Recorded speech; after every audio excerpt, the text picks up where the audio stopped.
পালন করতে গিয়ে শরীরের যেসব অঙ্গ ব্যবহার করতে হয়, এই দৃষ্টিকোণ থেকে ইসলামের সবগুলি বিধিবিধান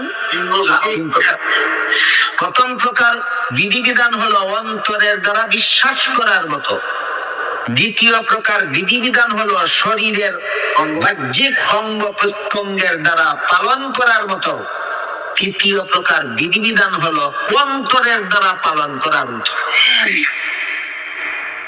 অন্তরের দ্বারা বিশ্বাস করার মতো বিধিবিধানকে ঈমান আকীদা বলা হয়। শরীরের অঙ্গ প্রত্যঙ্গের দ্বারা পালন করার মতো বিধিবিধানকে আমল বলা হয়, আমল। অন্তরের দ্বারা পালন করার মতো বিধিবিধানকে আখলাক বলা হয়। সারমর্ম হইল, পালন করার দৃষ্টিকোণ থেকে আল্লাহর যাবতীয় বিধিবিধান তিন প্রকার: ঈমান, আমল, আখলাক।